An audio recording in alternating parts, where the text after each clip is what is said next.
বিশ্ব প্রতিবন্ধী দিবস সাড়ম্বরে উদযাপন করল দৃষ্টিহীনদের স্পার্ক নামে একটি সংগঠন।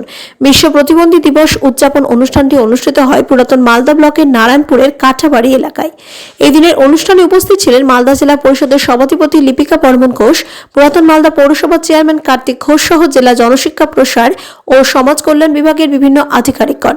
এই অনুষ্ঠানে দৃষ্টি ছাত্রছাত্রীরা সঙ্গীত পরিবেশন করে এবং প্রতিবন্ধী ছাত্রছাত্রীদের নিয়ে নানান ধরনের প্রতিযোগিতামূলক অনুষ্ঠান অনুষ্ঠিত হয়। মঞ্চে অতিথিদের দ্বারা এই দৃষ্টিহীন ছাত্রছাত্রীদের বিভিন্ন ধরনের শিক্ষা উপকরণ প্রদান, সম্মাননা জ্ঞাপন ও পুরস্কার তুলে দেওয়া হয়।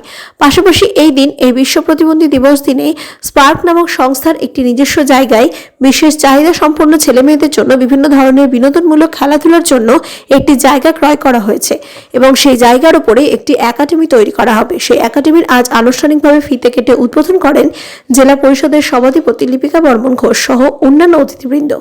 বিশ্ব প্রতিবন্ধী দিবস অনুষ্ঠানে সভাধিপতি লিপিকা বর্মন ঘোষ জানান, এই ধরনের অনুষ্ঠানের জন্য অনুষ্ঠানের আয়োজককে আন্তরিক ধন্যবাদ জানাই, কারণ বিশেষ চাহিদা সম্পন্ন এই ছেলেমেয়েরা সমাজের মূল স্রোতে ফিরে আসুক এবং নিজেকে সমাজে স্বাবলম্বী করে তুলুক, এই কামনা থাকবে প্রতিবন্ধী ছেলে মেয়েদের জন্য।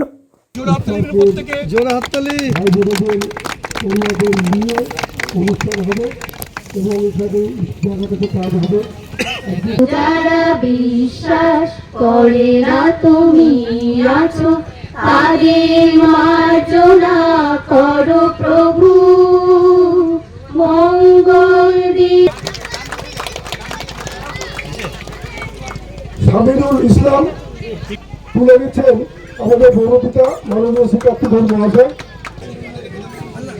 হাততালি তো। বিশ্ব প্রতিবন্ধী দিবস আমরা সাধারণত দেখি যে অনেক দিবসই আমরা পালন করে থাকি। স্বাধীনতা দিবস, প্রজাতন্ত্র দিবস, মাতৃ দিবস, ঠিক তেমনই আমরা প্রতিবন্ধী দিবসও পালন করছি। প্রতিবন্ধী দিবস প্রতিবন্ধীদের জন্য। ওনারা দৃষ্টিহীন যে সকল বাচ্চারা রয়েছে তাদেরকে শিক্ষাদান থেকে শুরু করে সঙ্গীত চর্চা থেকে শুরু করে তারা বিভিন্নভাবে তাদের যেন আর্থিকভাবে স্বাবলম্বী হতে পারে সেই রকম সহযোগিতা করে। তারা হাতে বিভিন্ন ধরনের কারুকাজ করে থাকেন।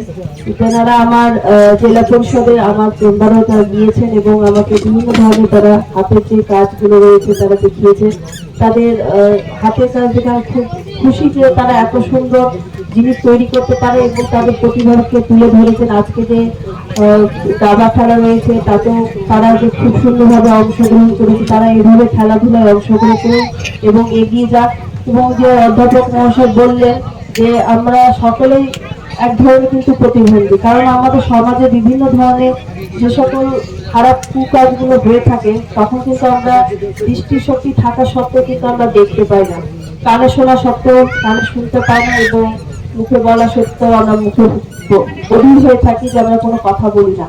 সেক্ষেত্রেও আমরা এক ধরনের প্রতিবন্ধী। তাই সমাজকে সুন্দরভাবে গড়ে তুলতে এবং সত্য কথা বলতে শিখতে হবে এবং আমরা যেন প্রত্যেকেই যেন সুন্দরভাবে সমাজকে এগিয়ে নিয়ে যায়, সকলে একত্রিত হয়ে একসাথে চলতে পারি। এইভাবে আগামী দিন যেন আমরা পার্কের আরো বৃদ্ধি কামনা করি। তাতে যদি আমাদের জেলা পরিষদ থেকে কোনো রকম সহযোগিতার প্রয়োজন পড়ে তাতে আমি অবশ্যই ওনাদের সহযোগিতা করবো। এই বলে আমার